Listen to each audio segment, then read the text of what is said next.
This is Lexi, and I'm going to show you how to make an interactive timeline using timerhyme.com.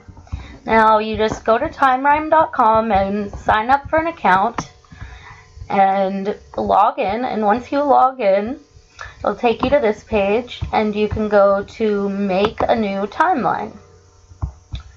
Now, I am going to make a timeline. Brings you up to this page. I'm going to title my timeline U.S. Presidents. Choose a category, history, description,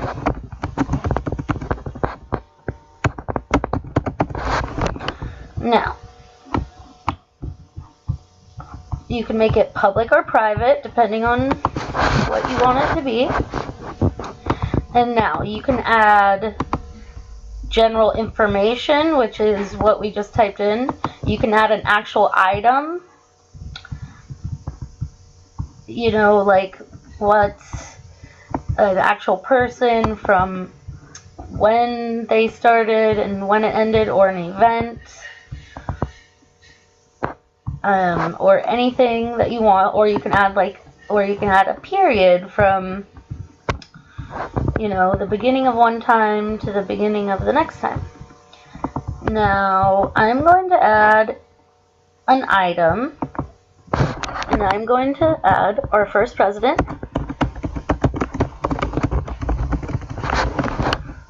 I believe he went from 1797 to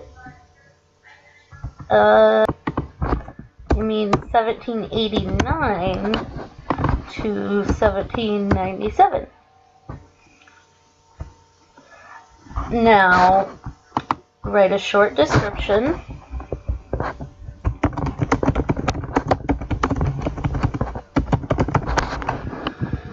And you can add an image. And I already have these images uploaded, but if you don't have them already uploaded, you just hit upload a file and upload them straight from your computer. And there's my image. You can also add a sound if you want to that part of the timeline. I'm not going to add a sound. And this is the more in-depth part that tells you more about, you know, what the event or the person on your timeline. So you just type in anything you want on here.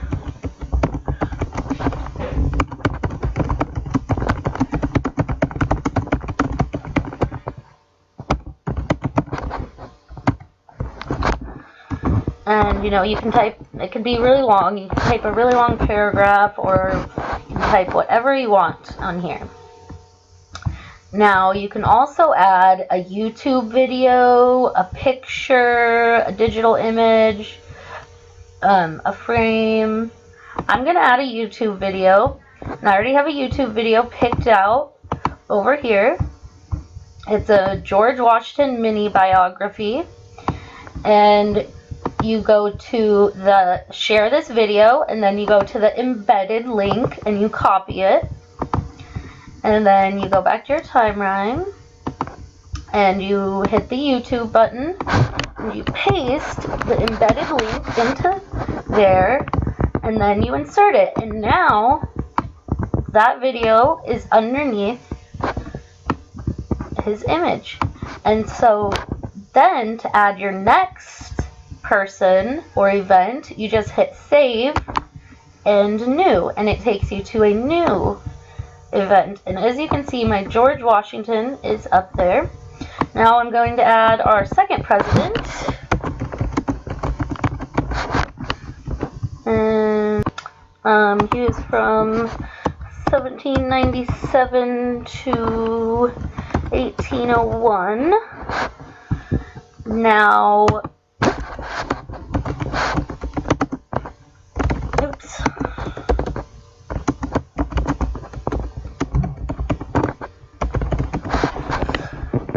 And I'm going to add an image. I already have it uploaded. Just click on it.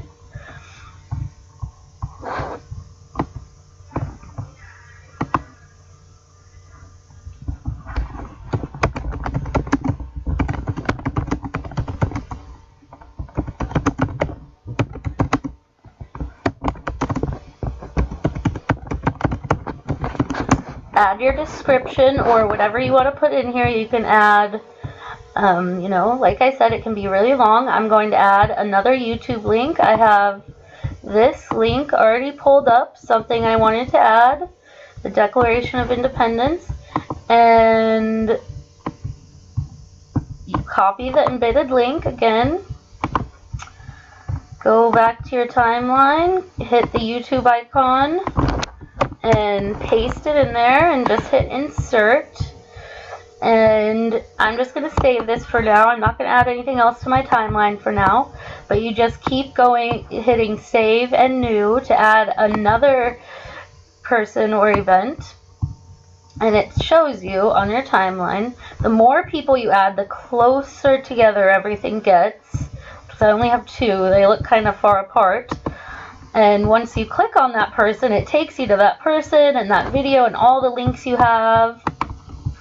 And anything you added on your description or in the other part, it shows you everything that's on there. And that is how you make a really cool timeline. You can share it. You can, once you've made your timeline, you can actually go to your profile and hit display. It'll display your timeline, and it's really easy to share.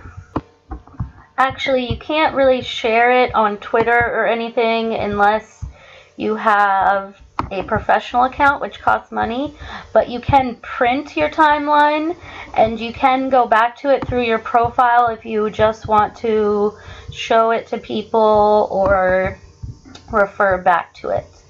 Now, if you want to find timelines,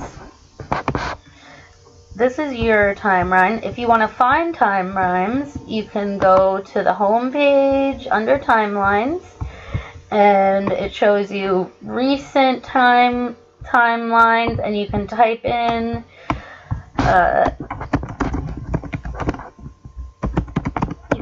a search if you want to look for a certain thing, and you just search for it.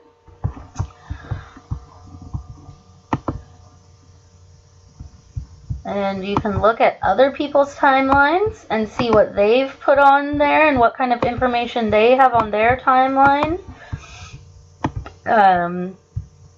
And stuff like that. So that's really cool. And that's pretty much it. You just make timelines, look at timelines, share everything with each other. You can